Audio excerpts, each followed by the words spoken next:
Bona tarda. Anem a començar la sessió pública de presentació del treball de torn, que aquesta vegada el presenta la doctora Marta Sans Soler, que és a més la directora o la presidenta de la secció primera de Matemàtiques i Astronomia, i aquest treball es titula L'esfera browniana, un objecte de l'univers aleatori.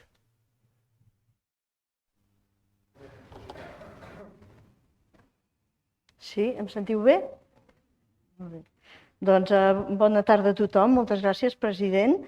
És per mi un plaer i un honor fer aquest primer treball de torn, perquè vaig ingressar a l'acadèmia l'any 2019 i, per tant, els treballs de torn és una cosa que es fa bastant de tant en tant, perquè som molts acadèmics. I també voldria agrair la presència d'amics i col·legues que heu vingut a sentir-me. I bé, espero que puguem aprendre alguna cosa.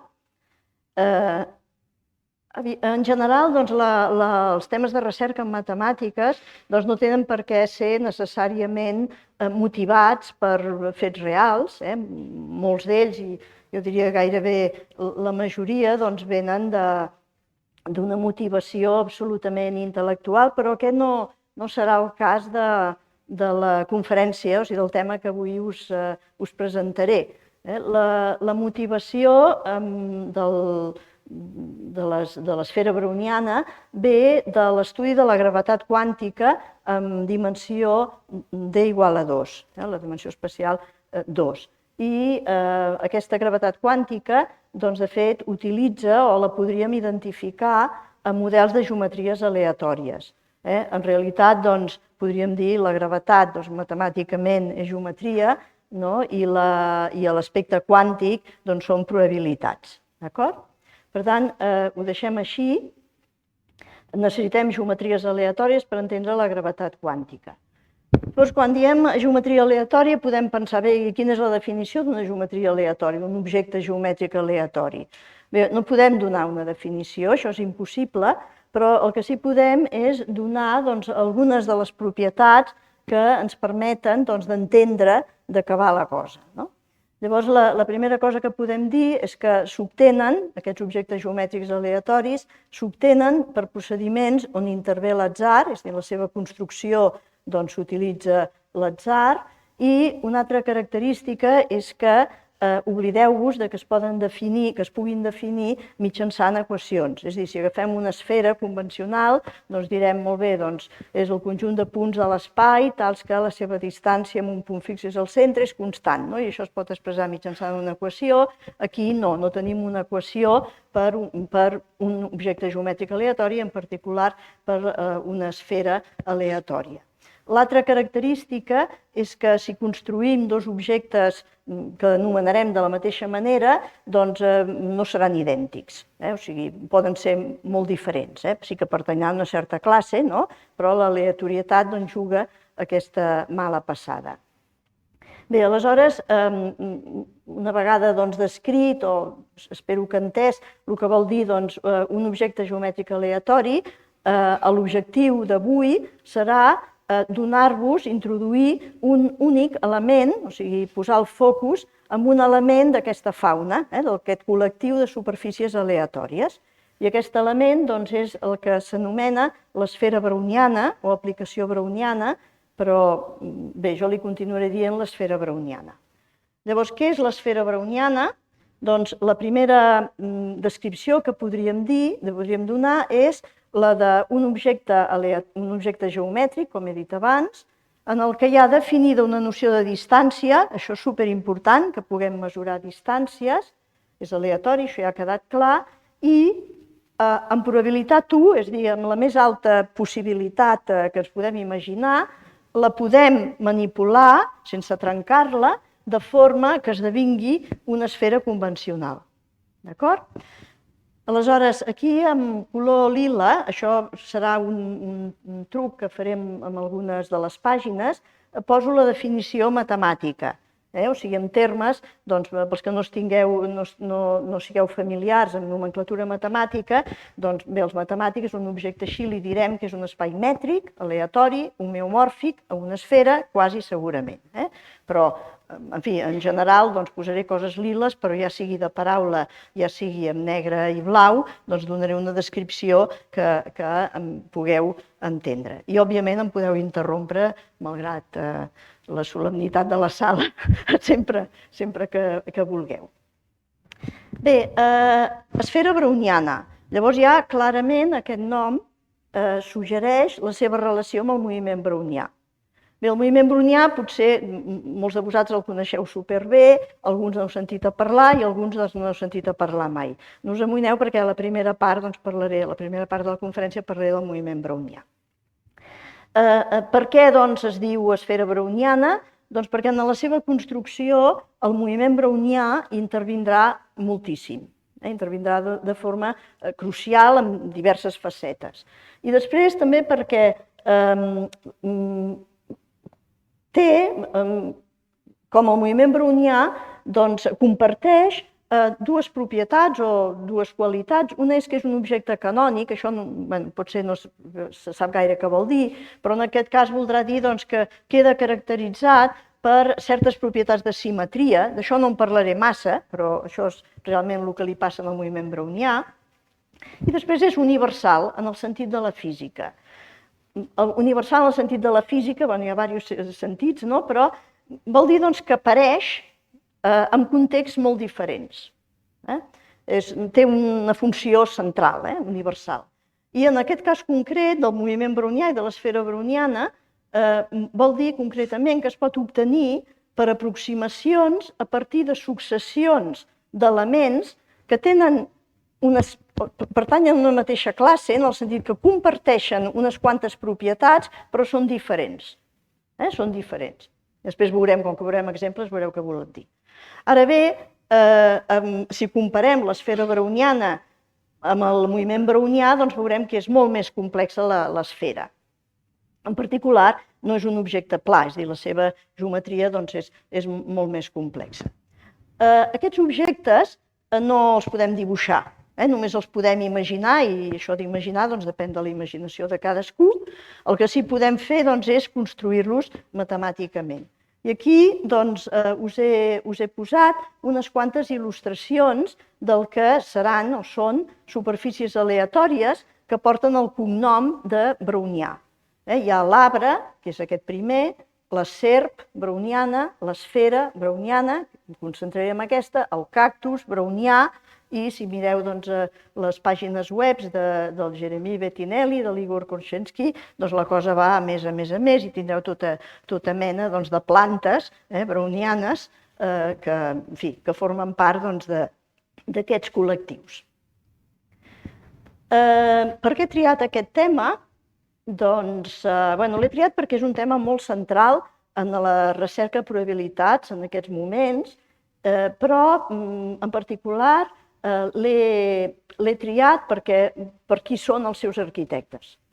Llavors, els arquitectes, el primer que va demostrar l'existència de l'esfera browniana de forma rigorosa és en Jean-François Legal, un probabilista francès que va ser Premi Wolf de matemàtiques l'any 2019 i que enguany ha rebut, juntament amb Charles Fefferman, el Premi Fundació BBVA Fronteras del Conocimiento. El Nicolas Curien va ser el seu estudiant de tesi i ha contribuït també moltíssim, com ho diria, a extendre tot el que va fer, tot el que ha fet el Legal, i inclús estan col·laborant actualment, i un altre que va treballar a part, però que va treballar en el mateix tema, en condicions diferents, és en Grégory Mirmont, que està a l'École Normale Supérieure a Lyon, i ells dos estan a Paris-Saclay, el que era Orsay abans. Bé, aquest és el motiu, també, per la meva proximitat personal amb aquests investigadors. Bé, ja entrant més en matèria, perquè tingueu una mica la idea del programa, dividiré la xerrada en 3 parts. En la primera serà de preliminars i en particular explicaré una mica el que és el moviment brownià i ho sento pels que ja ho sabeu, ho coneixeu, però és que si no el que segueix no s'entendrà, per tant cal fer-ho.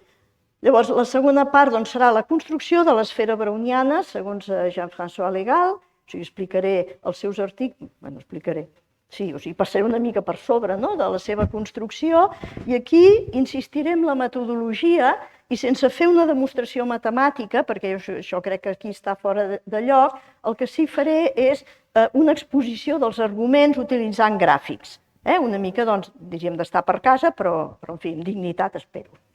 I llavors la part final, el que vull explicar, aquesta serà més breu, és la identificació de l'esfera browniana que construirem aquí amb el que s'anomena la gravetat quàntica de Liouville, i això són resultats molt recents que comencen amb una sèrie d'articles des del 2015 i que ha acabat, ha culminat amb l'última part de la feina l'any 2021.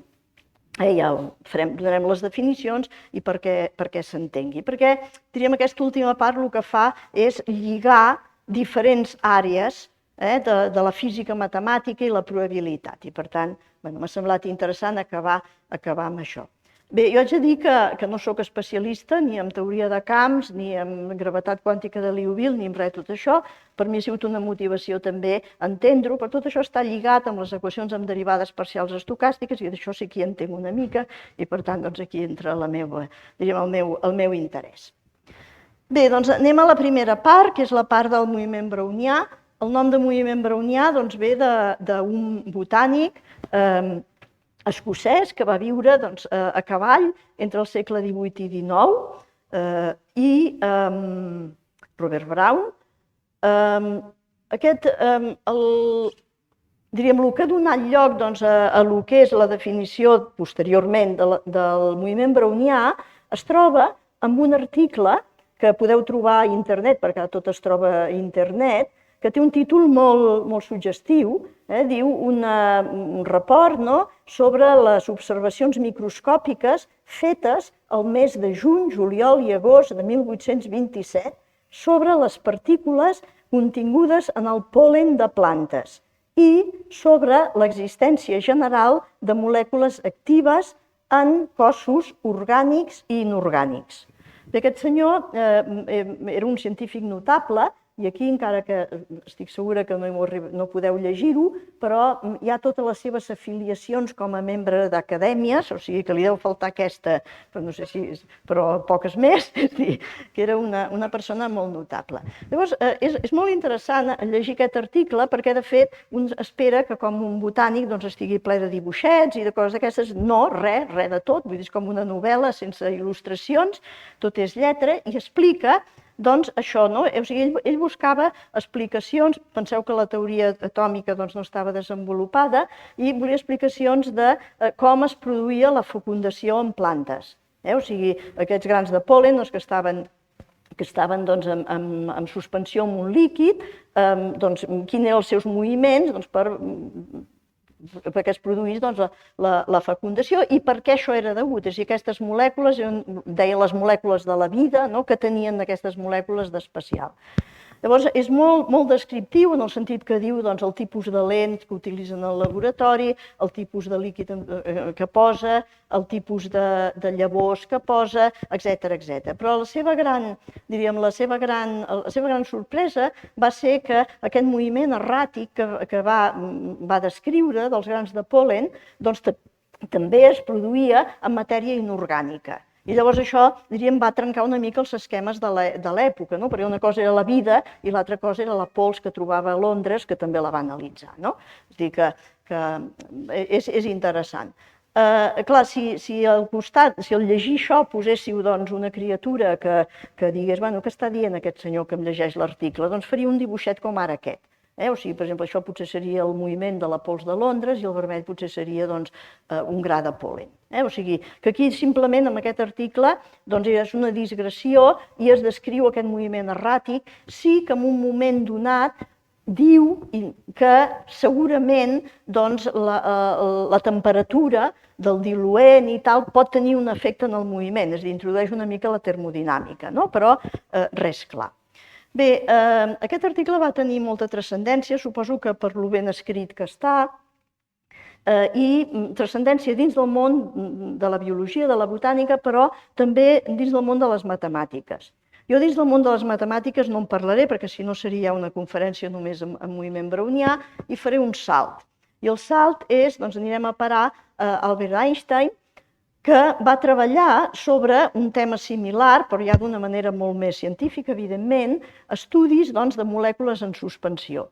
I aquests treballs van ser desenvolupats en aquesta època, quan en Einstein tenia una mica més de 20 anys, i aquesta foto correspon més o menys en aquesta època. Hi ha una autobiografia de l'Einstein que va publicar, una autobiografia que es va escriure més o menys, crec que 9 anys abans de la seva mort. És un llibre molt curtet i és molt interessant perquè parla una mica de què el va motivar a fer els descobriments o tota la recerca que va fer al llarg de la seva vida, que va ser molta. I en 2 o 3 pàgines es concentra en el camí que el va portar a l'estudi del moviment brownià, a l'estudi dels moviments d'aquestes partícules que després s'ha acabat dient el moviment brownià. Ell diu que el seu objectiu principal era trobar evidències sobre l'existència d'àtoms de dimensió finita i determinada. I ho diu amb aquestes paraules, exactament, ho va escriure en alemany, suposo que la traducció és més o menys exacta, però era això. Aleshores, per arribar a aquest objectiu, diu que el que li va interessar és desenvolupar una mecànica estadística i admet que en aquells moments desconeixia totalment els treballs de Boltzmann i Gibbs, cosa bastant divertida, que no ho sabés i almenys paradoxal.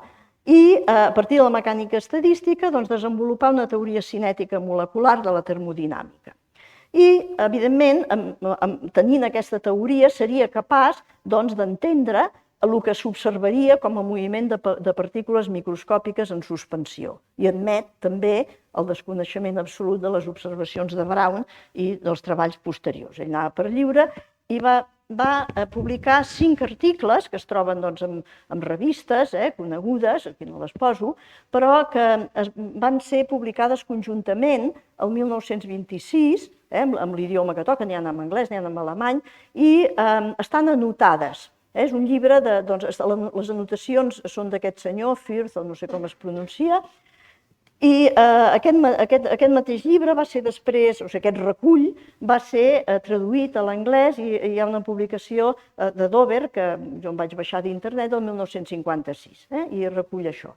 L'article més important és el primer, però tots estan correlacionats. I aquí és on, diríem, en les anotacions s'explica, sí, quan vaig publicar això, va haver un senyor que em va dir que això ja estava inventat i coses d'aquestes. És molt curiós veure l'evolució, clar, internet no existia. Bé, la descripció d'Albert Einstein d'aquest moviment de partícules és absolutament diferent a la que va iniciar, diríem, Brown. I per què? Doncs perquè ja la hipòtesi fonamental és que el moviment està produït per agitació tèrmica i parteix de 2 hipòtesis fonamentals. La primera és que cada partícula va a la seva bola, es mou independentment de les altres, i fixada una partícula, si li anem seguint la trajectòria, el que passa en 2 intervals de temps diferents, és també independent. És a dir, que no hi ha memòria. O sigui, aquesta evolució és una mica més subtil que això, però la cosa aniria d'aquesta manera. Llavors, com introdueix l'aleatorietat? L'aleatorietat la introdueix de la següent manera. O sigui, considerem una partícules i estudiem la variació d'una de les coordenades. Evidentment estem en l'espai, però podem passar simplement a una coordenada, no restringir-nos a una coordenada. I mirem quina és la variació de la coordenada en un interval de temps petit. Aleshores, el que diu ell és que, això és un postulat, la variació d'aquesta coordenada és aleatòria. Depèn de la partícula i pot ser positiva o negativa. És a dir, que a partir d'aquí pot anar aquí, pot anar aquí. I com hi va? Doncs hi va de la següent manera. Observa, també diríem és com un postulat, no? Diu, molt bé, la proporció de partícules que experimentaran una petita variació en un interval de temps petit La proporció vol dir la freqüència relativa de les que experimenten aquesta variació, serà, per definició, una funció de densitat multiplicat per aquesta variació. Bé, això, que és tal com apareix en el seu article, és simplement una expressió de l'aproximació de la freqüència relativa per la probabilitat, que és la llei de regularitat estadística que es diu la llei dels grans nombres. O sigui, aquí de fet hauria de posar l'aproximo per, però ell diu igual a. F és una densitat de probabilitat simètrica, perquè la partícula tant pot anar a la dreta com pot anar cap a l'esquerra. Molt bé. Llavors, aquesta aleatorietat, que serà la funció de densitat f, la vol relacionar amb el coeficient de difusió.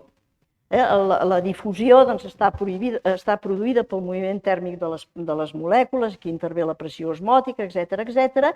I vol saber quina relació hi ha amb el coeficient de difusió. Llavors, això passaré molt per sobre, però us donaré una mica les idees. El que fa és considerar el nombre de partícules per unitat de volum, és a dir, la densitat de partícules en suspensió que estan en X a l'instant T.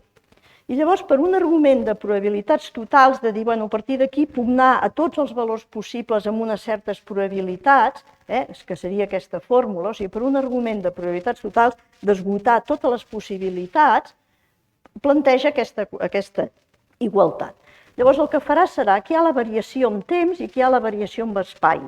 Per un procediment matemàtic de desenvolupament per Taylor i aproximació, a partir d'aquí troba que aquesta densitat, o sigui, de nombre de partícules per unitat de volum, l'evolució es comporta exactament com la difusió de la calor amb una barra, per exemple. O sigui, la variació en temps és igual a una constant per la segona variació en espai, que és l'equació clàssica de la calor.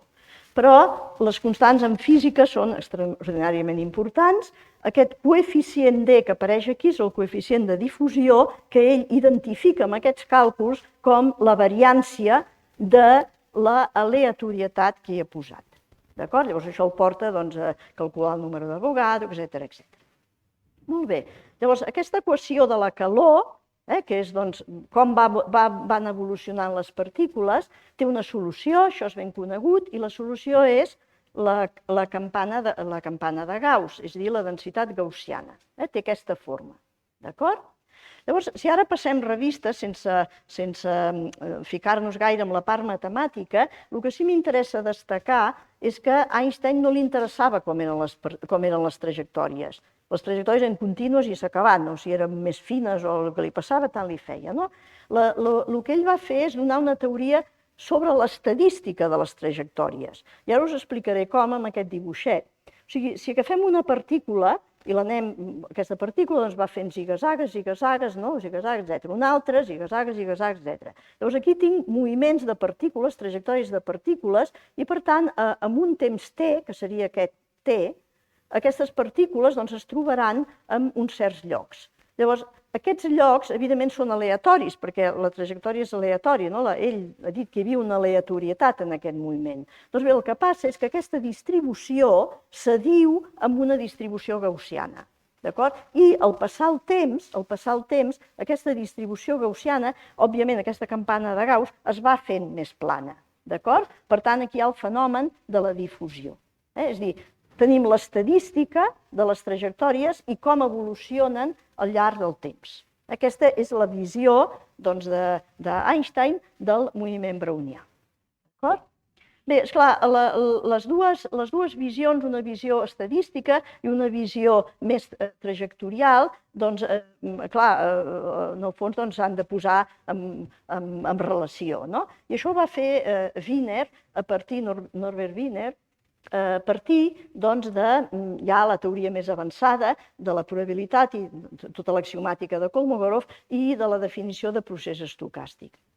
O sigui, un procés estocàstic va com anell al dit, és una noció que va com anell al dit per estudiar el moviment aleatori d'una partícula al llarg del temps. És simplement un conjunt de variables aleatòries i l'evolució és el temps o altres coses, però el temps i serà aquest conjunt.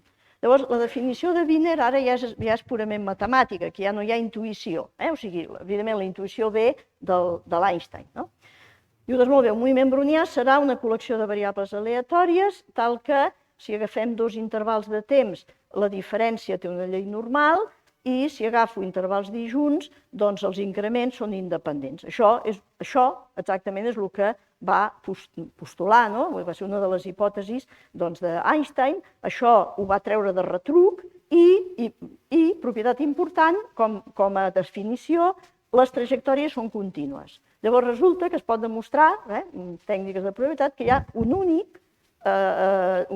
únic ens aleatori que compleix aquestes propietats. I aquest ens aleatori el bategem com a moviment brownià. D'acord? Molt bé.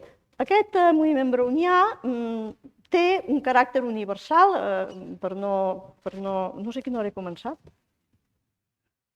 No sé. A 15? Va, gràcies. Doncs té una propietat de ser canònic, però això no en parlaré, i té una propietat de ser universal. I llavors això sí que hi vull entrar perquè vull que s'entengui bé, perquè són les beceroles per entendre la construcció de l'esfera browniana. Per tant, amb això m'hi entretindré una miqueta, encara que molts de vosaltres ja ho sabeu.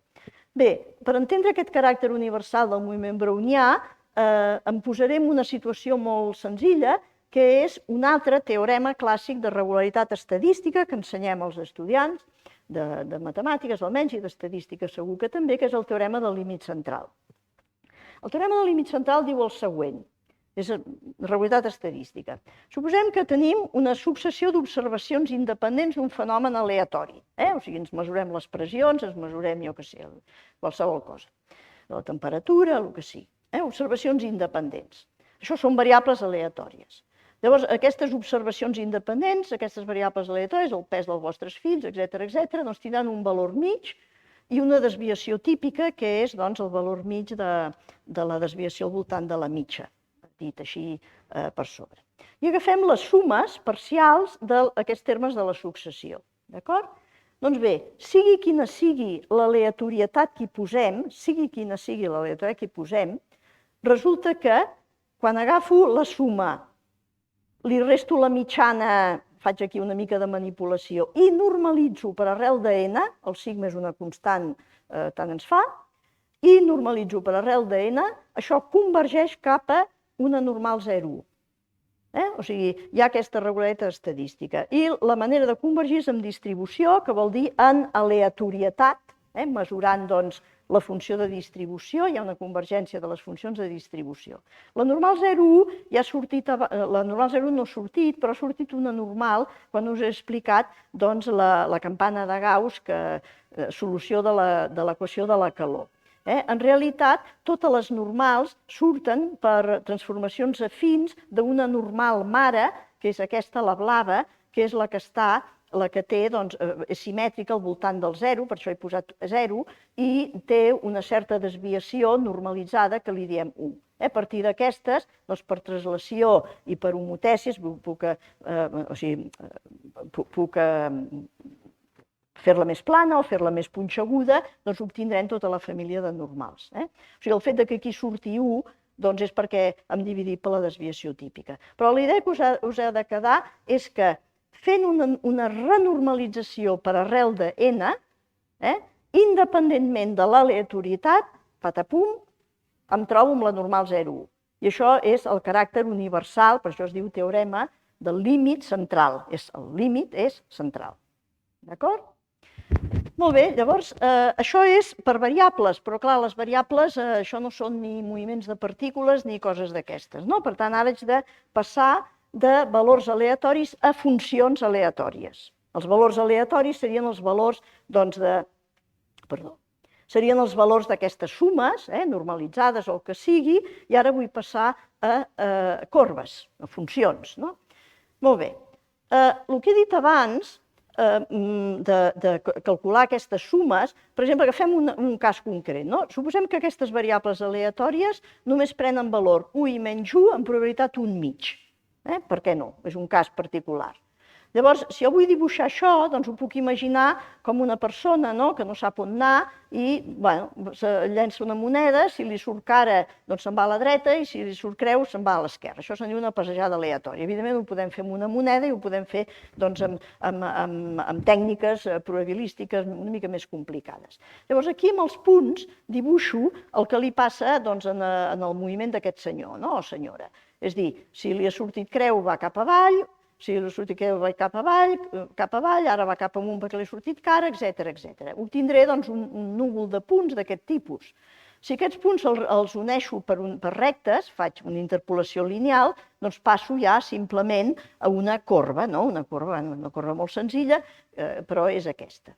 Llavors ara aquí faré el següent, faré una acceleració temporal, és a dir, el que abans passava en un interval de temps d'una unitat, llenço la moneda i al cap d'una unitat de temps me'n vaig a la dreta o me'n vaig a l'esquerra, segons el que surt, ara ho faré amb un interval de temps molt més petit. És a dir, si estic al nivell n, que he llançat n vegades la moneda, doncs ara l'interval de temps en el qual hi haurà transició serà 1 partit per n. Faig una acceleració temporal. I a la vegada poso, modifico el valor de la variable aleatòria amb una quantitat que cada vegada és més petita.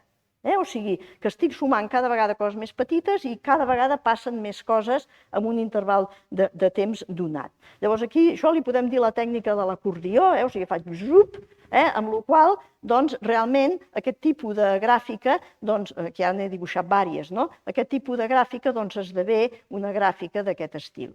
Llavors ara ens podem preguntar, bé, i això quan n és cada vegada més gran, què passa? És el que passava aquí amb punts. Què passa amb les corbes? Molt bé, doncs hi ha un teorema, que és el que se'n diu el teorema de Donsker, que ens diu que aquestes trajectòries, aquí he fet la interpolació lineal, aquí he fet aquest maquillatge, o sigui, que canvio l'escala de temps, normalitzo per arrel de n, doncs totes aquestes trajectòries en l'espai de les funcions contínues em convergeixen cap a un objecte que és precisament el moviment brownià tal com el va definir Wiener. Llavors aquí veiem que el moviment brownià juga aquest paper universal en infinites dimensions com el que jugava la llei normal en el cas del teorema de límit central. És a dir, això seria un teorema de límit central funcional. Llavors, com és aquest objecte? A part de continu, a part de tenir trajectòries contínues, això és una convergència en distribució en l'espai de les funcions contínues amb la convergència de la norma del Suprem, convergència uniforme. Aquest objecte és un objecte fractal, o sigui, el que s'obté aquí, que no es pot dibuixar, simplement el podem simular, és un objecte fractal, que és el que indica aquest dibuix, és a dir, si aquí agafo un petit tros de la trajectòria i faig un zoom, més o menys observaré el mateix, etc. Aquest és el moviment brownià. Molt bé, això és la part fàcil.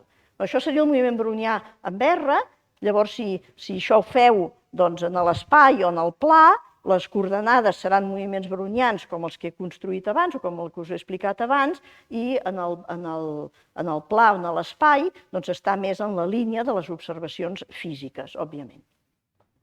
Molt bé, llavors això acaba la primera part, no sé si teniu alguna pregunta.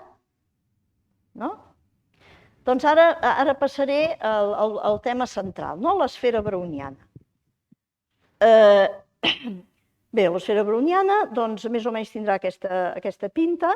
Aviam, heu d'entendre que, de fet, treballaré amb esferes, però, esclar, aquests dibuixos, amb un software el que es fa és representar-los sobre el pla, si no, no veuríem ben bé la complexitat, d'acord? Bé, això serà, finalment, el que acabarà sent una simulació de l'esfera browniana i aquí us recordo la definició. Bé, la definició no, una descripció. Però, bé, és el que he dit al començament. Com es construeix aquest objecte? Llavors, hi haurà 3 etapes en la construcció. El primer serà fer una discretització de l'esfera bidimensional. I això ho farem amb mapes, són el que s'anomenen cartes planars. Després, un cop tingui aquests objectes, hi posaré aleatorietat. Aquest és el segon pas, aleatorització. Ja explicaré com es fa això. I la tercera part és aquesta manipulació de canvi d'escala i normalització. O sigui, de fet, aquests passos són, per això m'ho he pres amb calma abans, és el que hem fet amb el teorema de Dons, que és el que us he explicat abans de la convergència cap al brownià. O sigui, és en certa manera calcar l'estratègia de demostració del teorema de Donsker, que és aquest, o sigui, és el teorema de convergència cap al moviment brownià de les passejades aleatòries. Molt bé, doncs ara anem a desenvolupar això. Llavors, discretitzacions de l'esfera. Bé, més o menys tots heu vist dibuixos com aquests, no? És a dir, aquí s'agafa una esfera i la parteixo en triangles, seria com fer mapes de països que són triangles. Aquí he fet mapes de països que tots són, em sembla, si no m'equivoco, doncs tots són quadrilàters, el que passa és que estan deformats, perquè el que vull és embolcallar una esfera sempre, per tant, deformo, d'acord? El que passa és que això, en aquest àmbit aleatori, això seria una quadrangulació, això seria una triangulació, en l'àmbit aleatori això és massa senzill. O sigui, amb tanta regularitat no arribarem enlloc. Bé, s'ha de dir que aquest tipus de figures proporcionen problemes molt importants en geometria, geometria combinatòria i tal, però jo no estic interessada en això. Bé, llavors anem a introduir objectes que són molt similars, però més generals. O sigui, en comptes d'agafar mapes sobre l'esfera, llavors aquí tinc un mapa sobre l'esfera, aquí veieu, tinc vèrtexs, això és un graf, o sigui, faré mapes a partir de grafs. Llavors això és un graf sobre l'esfera, un graf és un conjunt de vèrtexos, que són els puntets vermells, i llavors un conjunt d'arestes, coneixen els vèrtexos, que són aquestes línies.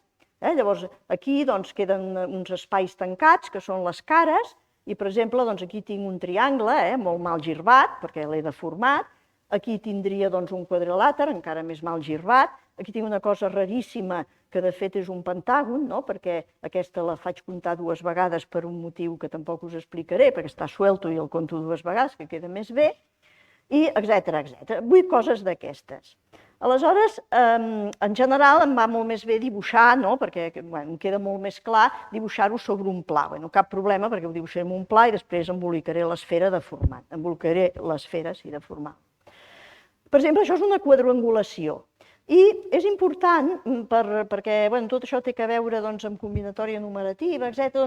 És important posar un origen. Llavors, bé, d'aquesta quadrangulació posaré un node d'arrel, que serà aquest, però podria ser qualsevol, i començo amb una orientació. És a dir, ara a partir d'aquí què faig? Me'n vaig aquí, me'n vaig aquí? Doncs l'aresta arrel és aquesta. I això se'n diu una carta planar arrelada. O sigui, té arrel i se'n diu carta planar o mapa. És igual, el nom no fa la cosa, és un graf d'aquest tipus. D'acord? Aleshores, ja heu vist que ha sortit 2 vegades quadrangulacions. I de fet, les quadrangulacions, és a dir, els mapes fets de quadrilàters, són els més importants. Per què? Perquè hi ha un teorema genial que diu, això és de combinatòria, un teorema de Tute, que diu que existeix una bijecció entre el conjunt de mapes arrelats amb n arestes, arestes són coses d'aquestes, i les quadrangulacions arrelades amb n cares. Per tant, m'oblido dels mapes complicats i em centro en quadrangulacions, perquè sempre podré passar d'uns als altres. És igual, doncs farem mapes que siguin quadrilàters. Tots els països són quadrats, quadrats, diríem estirant, en fi, deformant. Bé, si us en recordeu, quan he parlat de la descripció de l'esfera browniana, he dit que volíem tenir una noció de distància, no? Per tant, és important que aquí posem una manera de dir com de lluny estan els vèrtexos entre si. Això és molt conegut en teoria de grafs, doncs introduïm el que se'n diu la distància de grafs, que aquí he posat uns números, 1, 2, 1, 2, 4, 3, etc., que m'indiquen la distància al vèrtex, aquest vèrtex arrel.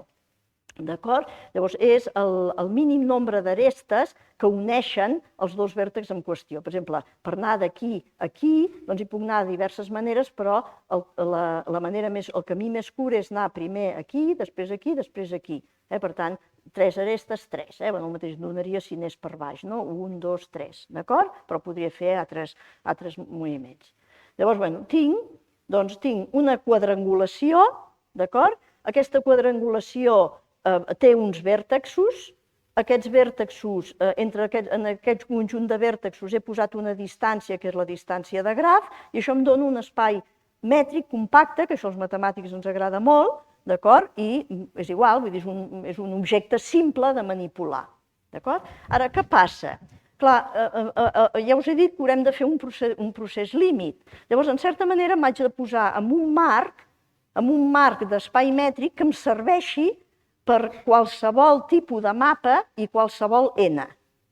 O sigui, qualsevol que no hagi de dir, ara per aquest problema agafo aquest espai mètric, ara per aquest problema no. I això m'ho dona un conjunt, que és el conjunt d'espais mètrics compactes, on identifico els que són isomètrics i poso una distància complicada de definir, no he sigut capaç de fer el dibuixet corresponent, que és el que se'n diu la distància de Gromov-Hausdorff.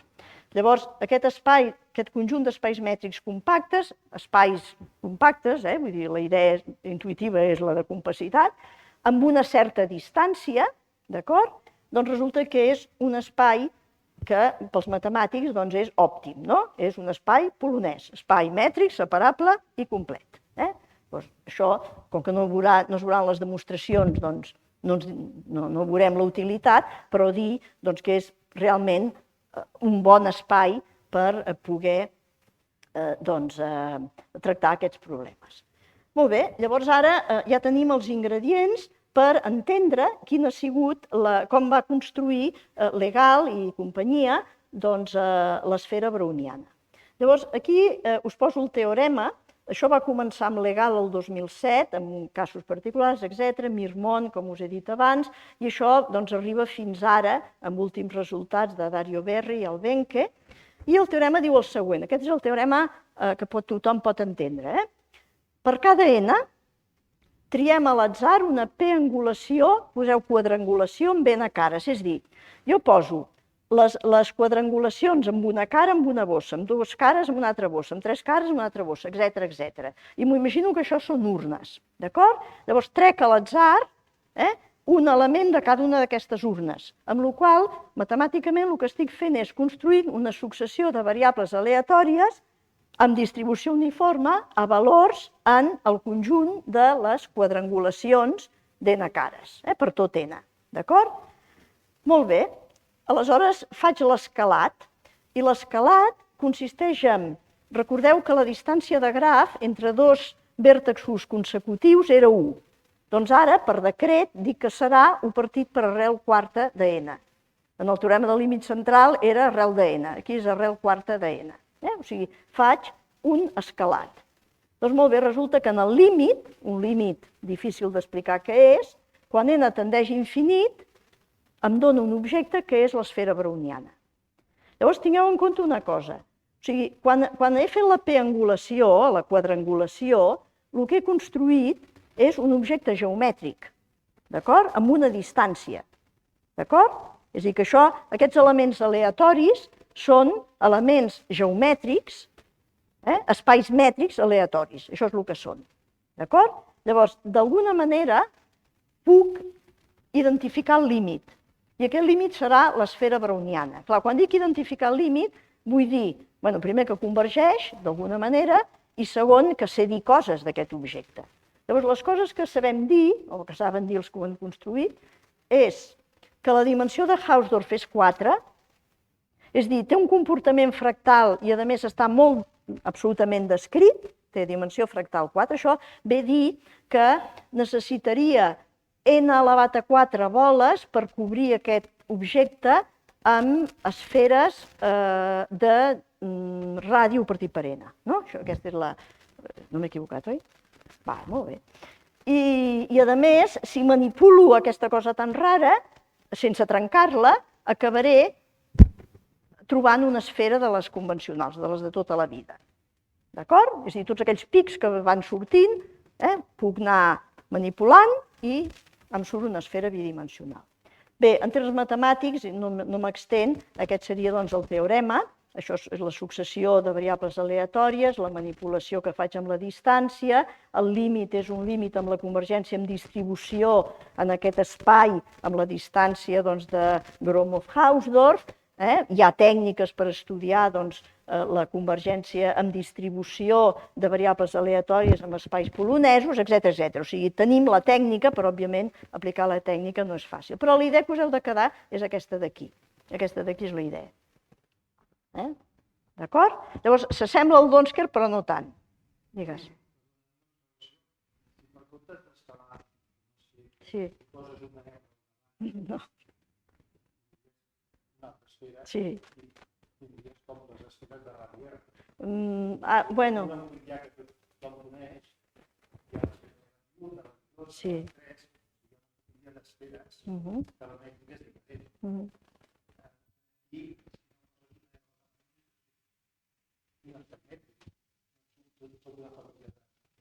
Bueno, el que passa és que aquí hi ha identificacions per homeomorfismes. Llavors, en el fons, que els radis siguin diferents no t'importa. Seria. Sí. Sí. El que és important és que aquest límit no depèn del tipus de mapes que poses. O sigui, pot ser amb quadrangulacions, però pot ser amb triangulacions, amb triangulacions qualsevols. O sigui, aquí sí que es posa una constant que depèn de si és un quadrilàters o triangles o el que sigui. Però un cop fas això, passa com amb el teorema del límit central. El que obtens és universal. El que obtens és universal. Està clar? Va, molt bé, gràcies, Pau. Molt bé. Llavors ara us explicaré com es fa la demostració. Molt per sobre. Aviam, aquí teniu l'esquema. O sigui, us ho explico perquè és una tècnica força habitual en matemàtiques que són representacions. Representacions. Aviam, el que jo vull demostrar és que les quadrangulacions aleatòries, que us recordo, us ho poso en context, són elements com aquests, el que passa és que els he triat aleatòriament. D'acord? Jo el que vull demostrar és que això convergeix cap a un objecte que és aquesta esfera browniana. D'acord? Llavors, en aquest esquema que he posat aquí, aquestes fletxes que van en horitzontal volen dir codificacions o representacions, en dos sentits. Aquí, per exemple, van només en un sentit, aquí van en els dos sentits. D'acord? I les fletxes que van cap avall indiquen simplement pas al límit. Jo vull demostrar que les quadrangulacions aleatòries convergeixen cap a l'esfera browniana amb la convergència que calgui, això no hi entro, complicadíssima, i el que faré, doncs, en realitat serà posar-me en aquesta zona verda, molt més plàcida, que és passar a arbres, tot verd, d'acord? I aquests arbres, doncs, sabré demostrar que convergeixen cap a uns objectes també complicats, però menys complicat que aquell, és a dir, que aquí codificaré i després al final descodificaré. Això és bastant habitual en matemàtiques, bastant habitual. Molt bé. Llavors, anem a la codificació. Això és interessant i crec que és bastant divertit. Anem a la codificació de les quadrangulacions per arbres. És a dir, el que vull veure és això d'aquí. Existeix una correspondència bijectiva, o sigui, una correspondència 1 a 1, entre el conjunt de quadrangulacions d'n cares i arbres amb n arestes. Llavors, els arbres són objectes, són grafs molt més simples que el que us he dit abans. Aquí tinc un arbre. Veieu, aquestes són les fulles dels arbres, no tenen descendència, aquestes són les branques dels arbres. I aquest és l'element progenitor. D'acord? Molt bé, aquí he posat una numeració, diríem, per genealògica, però això ens podem oblidar. Aquest és un arbre, es diu arbre pla, amb arrel, és igual, és un arbre i aquest té 9 arestes. I en general posaré tau n, arbre, t de tri i n d'arestes. Molt bé, tenim aquests arbres, tothom ho entén, és una genealogia. Aleshores, aquests arbres em pot venir el caprici de recórrer-los de forma cíclica. Què vull dir amb això? Doncs vull dir que recorreré tots els seus vèrtexs en sentit creixent i decreixent però de manera que aquest moviment creixent o decreixent només el faig una vegada. D'acord? Llavors, fixeu-vos, aquí em seguiu. Pujo d'aquí a aquí, baixo, no, perdoneu. Pujo, baixo, pujo, baixo, pujo, baixo, pujo, baixo. D'acord? Llavors, cada vegada que faig això, aquí faig una gràfica, és el que se'n diu la funció de contorn. Això és teoria de grafs, també. O sigui, pujo una unitat, posem pujo. Torno a pujar. Ara he baixat, baixo, etc. D'acord? Llavors, d'aquesta manera, aquest arbre l'he codificat amb una funció de contorn. Puc fer a l'inrevés també fent identificacions. D'acord? Però aquest dibuix, amb un probabilista li diu molta cosa. Perquè això s'assembla bastant a la passejada aleatòria. D'acord? Això s'assembla bastant a la passejada aleatòria. De moment deixem-ho aquí. O sigui, tenim un arbre, li poso aquesta funció de contorn. Molt bé, llavors ara aquest arbre el decoraré. Com que som a Nadal, doncs decorarem arbres. I el decoraré amb boles, i aquestes boles són etiquetes. La manera de posar etiquetes als arbres és bastant arbitrària, depèn del problema que volem estudiar.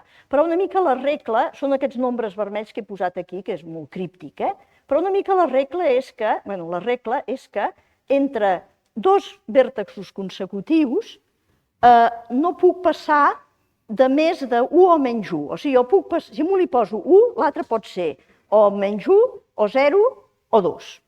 Perdó, si a un li poso 1, l'altre pot ser o 0 o 1, d'acord? O 2, o 1 o 2, d'acord? Etcètera.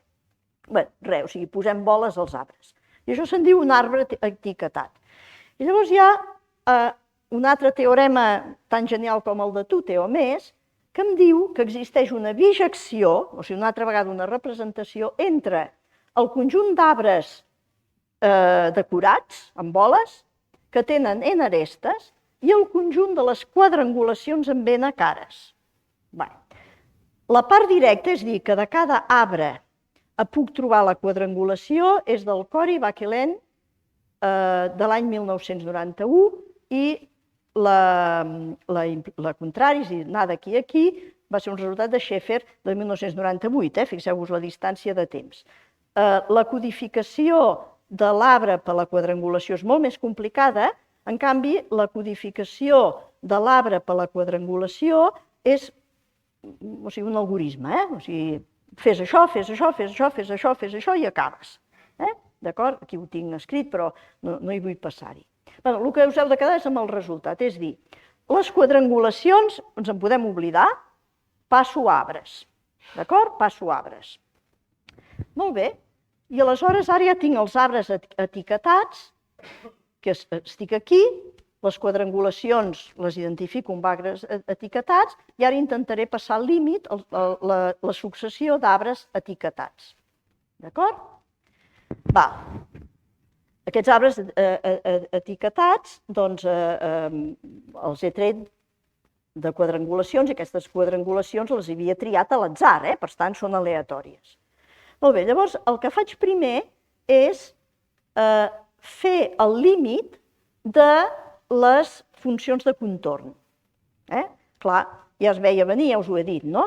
O sigui, com que això s'assembla a la passejada aleatòria, doncs, fent el mateix que he fet amb el teorema de Donsker, obtindré una trajectòria molt irregular, que és com la d'un moviment brownià, però al tanto, no és un moviment brownià. Per què? Perquè, esclar, aquí estic restringida a que la trajectòria sigui positiva. I segon, començo amb el 0 i acabo amb el 0, perquè com que faig una descripció cíclica, començo amb el 0 i acabo amb el 0, o el que sigui, no? D'acord? Llavors, el límit és aquest objecte. Llavors, aquest objecte és un objecte famós dins del món brownià, i es diu l'excursió browniana. Excursió perquè comença i acaba al mateix lloc. Representa que vas a buscar el cotxe on l'has deixat, no? D'acord? Molt bé, això és l'excursió browniana, un procés ben estudiat i s'obté com a límit de les funcions de contorn de l'arbre per un procediment igual que el Donsker. O sigui, aquí pels matemàtics, però saber que s'obté d'aquesta manera. Clar, amb la convergència de la funció de contorn no tinc la convergència dels arbres, d'acord? Per tant, ara el que haig de fer és passar a l'arbre que té com a funció de contorn aquest, l'excursió browniana. Clar, la idea de funció de contorn està associada a un objecte discret, que és un graf. I ara aquí tinc una funció de contorn, que és un objecte continu i, a més, enrevessat a tope, que és aquesta excursió browniana. Per tant, ara el que haig de fer és aquests conceptes passar-los a continu. Això és difícil, però forma part de la demostració. És a dir, a aquesta excursió browniana se li pot donar sentit de funció de contorn d'un objecte aleatori continu que seria la realització contínua de l'arbre aleatori. Molt bé, doncs, cosa extraordinària, aquest arbre continu resulta que és un individu conegut pels probabilistes, molt antic, que se'n diu l'arbre aleatori continu. Això també és intervingut molt en legal, però també altres probabilistes com en Dynkin i com David Aldous.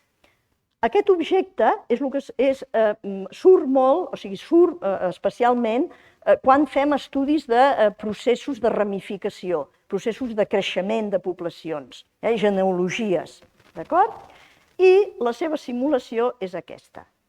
És a dir, aquest arbre aleatori continu, diríem, s'aproxima mitjançant objectes que tenen aquesta pinta i la funció de contorn serien excursions brownianes. D'acord? Molt bé, ja tenim la convergència a nivell, o sigui, ara tinc la convergència a nivell d'arbres aleatoris. Els arbres aleatoris sé com demostrar la convergència cap a arbres continus aleatoris. D'acord? Però de moment no he posat etiquetes. I esclar, per poder utilitzar la bijecció de la BSC, doncs necessito etiquetes. Llavors, les etiquetes, això diré molt poca cosa, les etiquetes es poden definir a partir de les funcions de contorn i, per tant, les etiquetes contínues es podran definir a partir de l'excursió browniana. D'acord? Doncs bé, aquestes etiquetes resulten ser el que se'n diu la serp browniana, que abans us he dibuixat. I això és un moviment brownià indexat per un arbre continu. Per tant, aquí veieu tota la intervenció del brownià constantment. Les etiquetes acabaran sent les trajectòries d'un moviment brownià, però on el temps està substituït per aquests arbres continus aleatoris. Una cosa realment molt complexa, però és així. Doncs bé, ja juntant aquests arguments, tinc el teorema verd demostrat, el teorema a nivell d'arbres. Ara haig de descodificar. La descodificació ja serà 2 minuts, perquè el que passa és que aquí la descodificació en contínua està inspirada en la codificació de Cori, Vauquelin i Schaeffer, però a nivell continu la cosa, evidentment, és molt més complexa. I, esclar, aquí m'estic oblidant de tot el paper que juga la topologia. No estic parlant d'això, no? Llavors, aquesta descodificació em porta a un element que és el que vull trobar, és a dir, és homeomorfa una esfera, d'acord? Si la deformo una esfera és un element, o sigui, és un objecte fractal amb dimensió de Hausdorff igual a 4. I llavors l'última cosa que em queda per fer, però que és notable, és demostrar, o sigui, amb això identifico el límit, és demostrar que efectivament hi ha la convergència. Per què us he fet aquesta demostració, o les idees de la demostració? Perquè, de fet, el que va fer el legal és, en aquest cas concret, marcar un full de ruta. Marcar un full de ruta.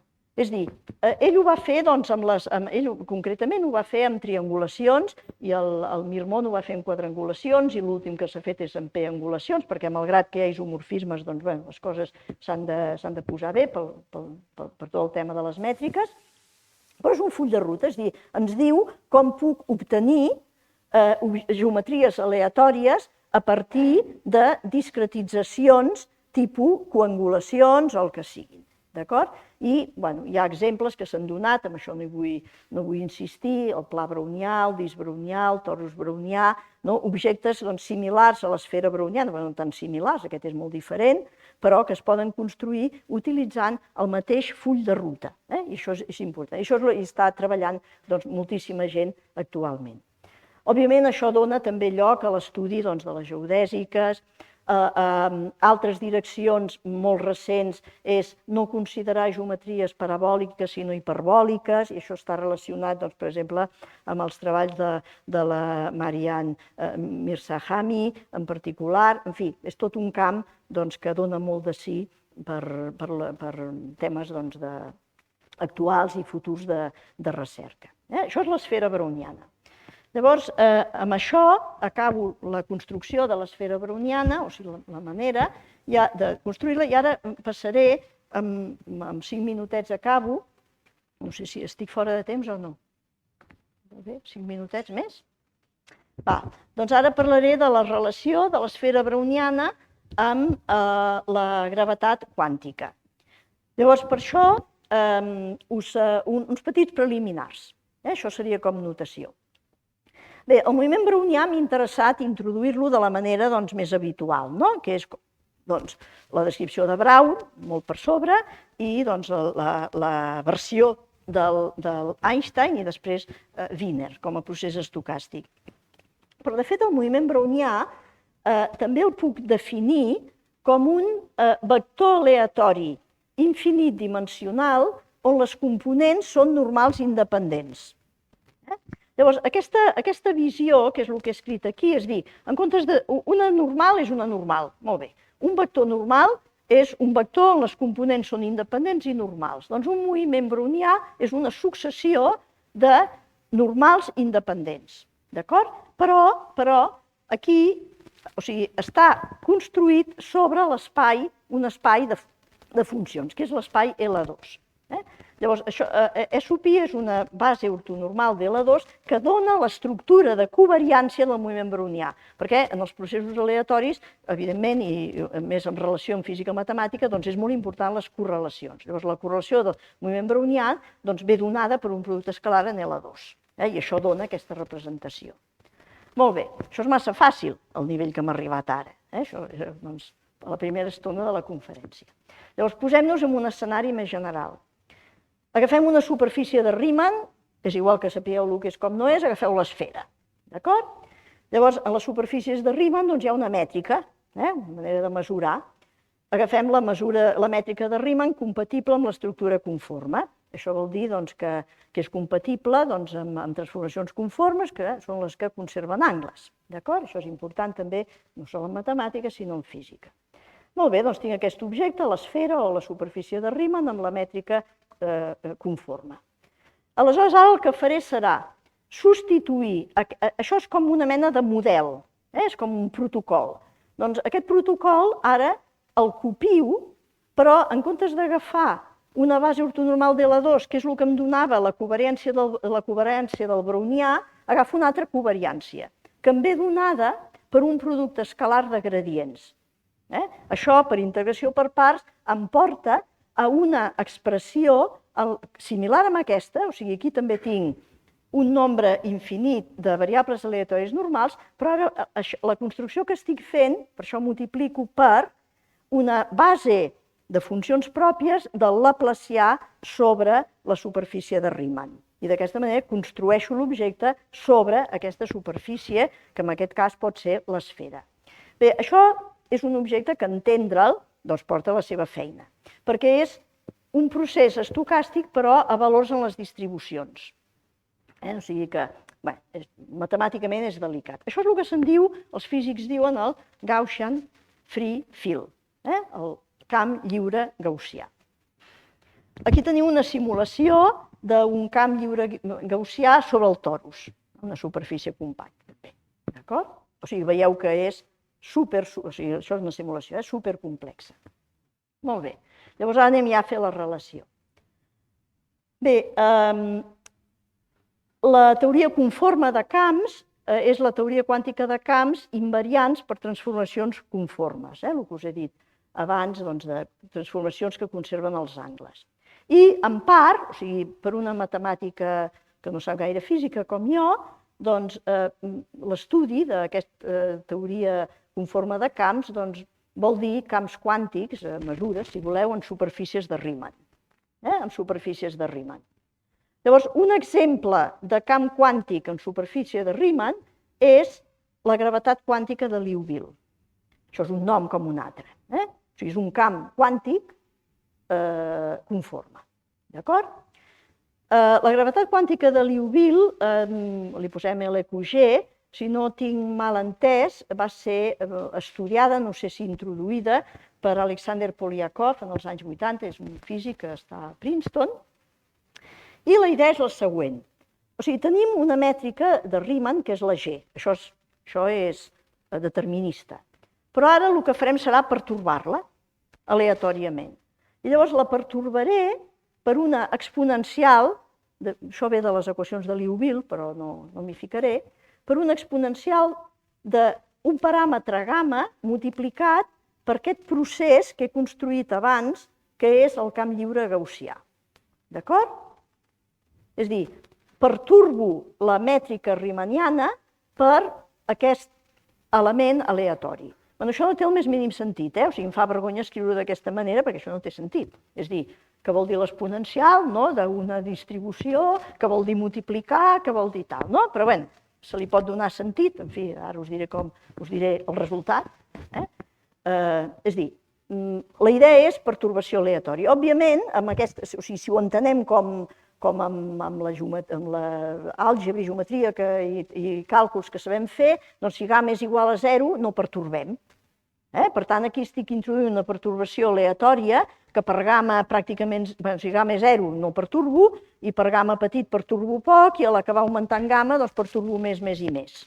O sigui, aquesta és l'idea. Aleshores, l'obra realment monumental de Jason Miller i Scott Sheffield, començant el 2015 i acabant el 2021, bastant recentment, l'últim article Archive, encara no publicat, diu que bé, el Polyakov em sembla que se les va veure i desitjar per donar un sentit matemàtic correcte amb això, però bé, intuïció n'hi ha molta i evidentment molt aprofitable. Doncs ells el que han demostrat és el següent, és que si agafeu l'esfera de veritat, com a superfície de Riemann, i li poseu aquesta mètrica aleatòria, evidentment donant sentit a el que això vol dir, en el cas crític gamma igual a 8 partit per 3, això dona un espai mètric compacte aleatori, que és aleatori està clar perquè he posat aleatorietat a la mètrica, d'acord? Basat en aquesta mètrica, i aquest espai és l'esfera browniana de Legendre. D'acord? Aquest és el teorema. Molt bé, llavors no us diré com això es demostra perquè, en fi, són articles i articles, però sí que vull fer unes quantes observacions perquè veieu la importància d'aquest resultat i que ve dir. Clar, això, diríem, dins del món de la física matemàtica i de la probabilitat, doncs el que anaven fent el Miller i el Sheffield i tota l'altra gent més de combinatòria i processos estocàstics, es creia que havia de ser el mateix objecte el que construïen, d'acord? Hi havia indicis, però no estava demostrat. Per tant, esclar, el que ells deien és, o el que es deia és, molt bé, aquí tenim com dues esferes brownianes, que poden ser com dues fotografies del mateix, però fotografies des de quin angle, amb quin marc, en fi, això què és? Clar, la dificultat està en el següent, o sigui, com conjuguem l'esfera browniana que us he explicat abans ara aquest marc de la física quàntica. Doncs, aviam, la dificultat està en que a l'esfera browniana, la del legal, hi ha una estructura mètrica que permet calcular distància entre punts. Mentre que, esclar, amb aquesta gravetat quàntica, que és una superfície de Riemann amb una mètrica aleatòria, doncs l'estructura que tinc mètrica permet calcular àrees de superfícies. Llavors, com puc passar d'una a l'altra? no? O sigui, com puc fer compatible aquestes dues mètriques, no? I, esclar, en principi, volien utilitzar per fer-ho compatible arguments bastant elementals i, òbviament, no se'n van sortir, i l'element crucial, o sigui, el canvi de paradigma, va ser inventar, o sigui, ells, una manera de mesurar distàncies entre els punts de la superfície de Riemann, de la gravetat quàntica de Liouville, i demostrar que aquesta distància és compatible amb l'esfera browniana. D'acord? Llavors, com es van inventar aquesta manera de mesurar distàncies? Doncs ho van fer a través, o sigui, ho fan a través de, o sigui, la distància entre dos punts es mesurarà a partir de fenòmens aleatoris de creixement sobre les superfícies aleatòries. És a dir, si jo tinc, doncs, per exemple, imagineu-vos el creixement aleatori d'una colònia de virus, no? I llavors aquest creixement aleatori, aleatori de vegades vol dir desconeixement, per tant, creixement aleatori, doncs el faig sobre una superfície aleatòria, d'acord? Llavors, esclar, es produeixen línies que delimiten el creixement a l'instant T. Aquestes línies que delimiten el creixement van creixent, no? Llavors, la distància entre dos punts es pot determinar a partir de la distància entre les corbes de creixement. Llavors, això és realment genial com idea, però, a més, posa dins d'aquest context un altre tema matemàtic i de física matemàtica molt important, més física matemàtic, que és el fenomen de la percolació. D'acord? Bé, doncs, diríem, això és el que fa el pont entre les dues coses. Bé, per aquests treballs, jo crec que aquests treballs tindran molt d'èxit i molt reconeixement, però d'entrada ja l'1 de desembre del 2022 es va fer públic aquest premi, que és un premi important en física i matemàtiques, tant l'Scott Miller i el Jason Sheffield, per aquests resultats han rebut el Premi Leonard Eisengut 2023 de Matemàtiques i Física de l'American Mathematical Society. I llavors ja per acabar, unes petites visualitzacions, tornant, o sigui, volent, diríem, tornar enrere, no? Bé, segons la teoria quàntica de camps, això és simplificar molt, evidentment, per tant, perdoneu-me els físics, el comportament quàntic d'un camp continu, per exemple, el camp electromagnètic, doncs és equivalent al d'un sistema de partícules. Això, diríem, la doble visió. Aleshores, el que sembla és que, es pot interpretar, és que aquest teorema de Miller-Sheffield estableix com un pont entre la visió densitats de partícules, perquè en realitat aquestes mètriques aleatòries acaben sent densitats, densitats, mesures de densitat de les partícules, que seria la visió Einstein, d'acord? A l'identificar-ho amb l'esfera browniana, estableix un pont entre la visió més procés estocàstic o dinàmica del moviment que va començar Brown, Wiener, i que en aquest cas concret seria l'esfera browniana. O sigui, és un pont entre dues visions diferents que ja van començar justament amb Brown i seguidors i Einstein. L'altra cosa que no ha sortit encara és com es descriuen rigorosament les dinàmiques dirigides pel moviment brownià. El moviment brownià té una dinàmica, que això és l'equació de la calor, la seva densitat, etc. Però entendre com es poden descriure rigorosament dinàmiques dirigides pel moviment brownià, com per exemple les difusions brownianes, va motivar als anys 50 la teoria de Kiyoshi-Ito de les equacions diferencials estocàstiques. O sigui, són les equacions diferencials estocàstiques les que marquen, les que descriuen la dinàmica de dinàmiques dirigides, forçades pel moviment brownià. Llavors, ara estem en dinàmiques aleatòries molt més complexes, com les de la gravetat quàntica de Liouville, d'acord? Llavors, aquestes dinàmiques també es poden expressar mitjançant equacions estocàstiques, però són equacions en derivades parcials, d'acord? Aquestes equacions en derivades parcials són precisament les que descriuen aquest comportament crític dels processos de creixement, que ja hem vist que tenien importància doncs, amb l'esfera browniana i amb la gravetat quàntica de Liouville. I concretament en aquest cas doncs, és la famosa equació de Kadar, Parisi i Chang, que també juga doncs, un paper universal dins de la física.